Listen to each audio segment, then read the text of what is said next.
নজর রাখবো রাজ্যের পশ্চিমাঞ্চলের জেলাগুলোর প্লাবন পরিস্থিতির দিকে। একদিকে ঝাড়খণ্ডে ভারী বৃষ্টি, তার মধ্যে বিপত্তি আজও এইদিকে বিপুল পরিমাণ জল ছাড়ছে ডিভিসি। এখনো পর্যন্ত 2,57,000 কিউসেক জল ছেড়েছে ডিভিসি। আমাদের সঙ্গে রয়েছেন আমাদের প্রতিনিধি দীপকের কাছে যাব। দীপক, ডিভিসির থেকে কোন কোন জলাধার থেকে কতটা করে জল ছাড়া হলো এবং পরিস্থিতি কি জেলাগুলোর? গতকালের পর আজকেও আবার নতুন করে জল ছাড়তে শুরু করেছে ডিভিসি দুই জলাধার মাইথান এবং পাঞ্চেত থেকে 1,70,000 কিউসেক জল ছাড়া হচ্ছে। সকাল 7টা থেকে মাইথান জলাধার থেকে 40,000 কিউসেক, এর পাশাপাশি পাঞ্চেত জলাধার থেকে 1,30,000 কিউসেক জল ছাড়া হচ্ছে। ডিভিসি জানিয়েছে কি যেভাবে ঝাড়খণ্ডে ভারী বৃষ্টি হচ্ছিল তাতেই জল ছাড়তে হয় এবং ডিভিসির যে আপার ভ্যালি রয়েছে, ডিভিসির উপরে মাইথান এবং পঞ্চায়েতের উপরে যে 3টি বাঁধ রয়েছে সেই বাঁধে জল অতিরিক্ত জমা হয়ে গেছে, তাতে জল ছাড়ছে ডিভিসির এই 3 জলাধার। তাতে ভারী চাপ এসে বাড়ছে মাইথান এবং পঞ্চায়েতে। এরপরে কিন্তু মাইথান এবং পঞ্চায়েতকে বাড়তি জল ছাড়তে হচ্ছে। যদিও আজ সকাল থেকে আবহাওয়ার কিছুটা উন্নতি হয়েছে, তাই তুলনামূলক কিছুটা জল ছাড়ার পরিমাণ কমিয়েছে এবং ডিভিসি জানিয়েছে যদি আবহাওয়ার উন্নতি হতে থাকে তাহলে ধাপে ধাপে জল ছাড়ার পরিমাণ কমাবে। কিন্তু ডিভিসি ছাড়া জলে দক্ষিণবঙ্গে বেশ কয়েকটা ইতিমধ্যেই জলমগ্ন হয়ে পড়েছে। বেশ, ধন্যবাদ দীপক। একদিকে দীপকও যেমন বলছিল, একদিকে ডিভিসির তরফ থেকে যেভাবে জল ছাড়া হচ্ছে, স্বাভাবিকভাবেই এর প্রভাব এসে পড়ছে নিচের দিকের যে জেলাগুলো রয়েছে, অর্থাৎ হাওড়া, হুগলি, এছাড়াও যে দামোদরের অববাহিকায় যে যে জেলাগুলো রয়েছে সমস্ত জেলাতেই এর কম বেশি প্রভাব কিন্তু পড়ছে। আর ইতিমধ্যেই নজর রাখতে হবে হুগলির পুরসুরার দিকে। হুগলির পুরসুরাতে সেখানেও ডিভিসির এই জল ছাড়ার ফলে বিপত্তি। ইতিমধ্যেই সেই অঞ্চলে একটি বাস জলের তলায়।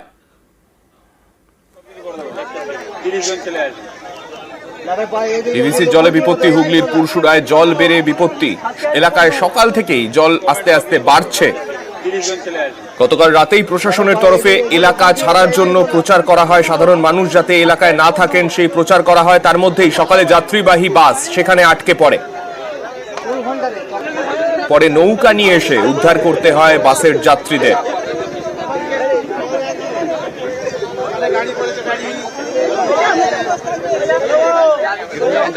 আমাদের সঙ্গে রয়েছেন আমাদের প্রতিনিধি দেবাশিসের কাছে চলে যাব সরাসরি। দেবাশিস, পুরসুরার যে ছবি, অন্যান্য বছরও আমরা দেখি পুরসুরাতে বন্যার সময় যথেষ্ট ভোগান্তির সম্মুখীন হতে হয় সাধারণ মানুষদের।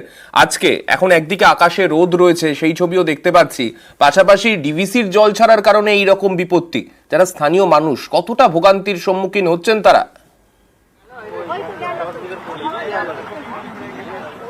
দেখো, এখনো পর্যন্ত যে ভোগান্তির কথা বলছো তার হয়তো সিকিভাগ তাদের কাছে এসছে এই জল। তার কারণ তারা বলছে যে আরো এই জল সময়ের সাথে আরো জল বাড়বে এবং সেই জল বাড়ার যে পরিমাণ তা সকাল থেকে যা দেখতে পাচ্ছি তা কিন্তু ভয়ঙ্কর। দীপক বলছিল যে আরো জল ছাড়ার প্রস্তুতি নিচ্ছে ডিভিসি। অন্যদিকে দামোদর নদ, অন্যদিকে মুন্ডেশ্বরী নদী, তা কার্যত সেই বাঁধ ভেঙে কিন্তু বিপত্তি। সাধারণ মানুষকে কার্যত নৌকো করে তাদেরকে এখান থেকে নিয়ে যাওয়া হচ্ছে বিভিন্ন জায়গায়। তার কারণ যে আমরা দেখতে পাচ্ছি যে এই যে রাস্তা, এই রাস্তাতেই কিন্তু কিছুক্ষণ আগে একটি যাত্রী বোঝাই বাস তা কিন্তু ওখানে খারাপ হয়ে যায় এবং রাস্তার বেশ কিছু অংশ ভেঙে পড়ায় বাস সেখানে আটকে পড়ে। কার্যত যাত্রীরা আতঙ্কিত হয়ে পড়ে। গ্রামবাসীদের চেষ্টায় নৌকো করে বেশ কিছু গ্রামবাসীদের তাদেরকে কিন্তু উদ্ধার, মানে বাসের যাত্রী তাদেরকে উদ্ধার করা হয়েছে।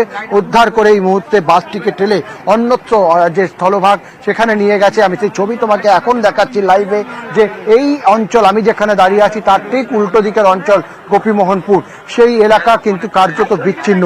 সাধারণ মানুষ যারা চেষ্টা করছে সেই রাস্তার উপর দিয়ে হেঁটে যেতে, যে একবার ওই অঞ্চলে পৌঁছে গেলে তারা তাদের গ্রামে পৌঁছে যেতে পারবে।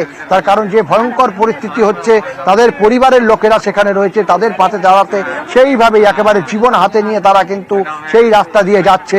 অন্যদিকে আমরা দেখতে পাচ্ছি বিভিন্ন গ্রাম থেকে মানুষজন তারা গ্রাম ছাড়ছেন, কেউ আবার যে এই অঞ্চল থেকে গ্রাম ছেড়ে অন্যত্র চলে যাওয়ার জন্য তার বাড়ি থেকে যা গাড়ি রয়েছে, বাইক রয়েছে, সাইকেল রয়েছে এবং জিনিসপত্র যতটা উদ্ধার করতে পেরে তাদেরকে কিন্তু কার্যত নৌকো, এবং এই যে নৌকো চলছে এটি কিন্তু একেবারেই কোনো পুকুর নদী কিচ্ছু নয়, একেবারে ধান জমি সেখানে চাষ হতো, সেই চাষের জমি কার্যত এখন নদীতে পরিণত হয়ে গেছে।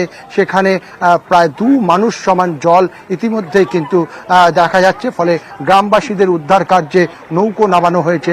অন্যদিকে পুলিশের তরফ থেকে NDRF নামানোর কথা সেখানে বলা হয়েছে। গতকাল থেকেই সেখানে প্রচার কার্য শুরু করেছে প্রশাসন।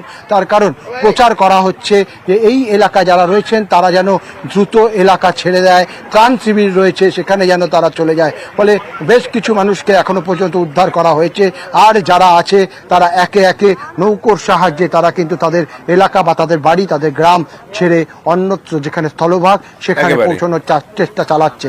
সান্নিক দেবাশিস, সেই ছবি আমরা দেখতে পাচ্ছি, যথেষ্ট উদ্বেগজনক সেই ছবি। পুরসুরার ছবি দেখালাম, এরপরে দেখাবো উত্তর 24 পরগনা।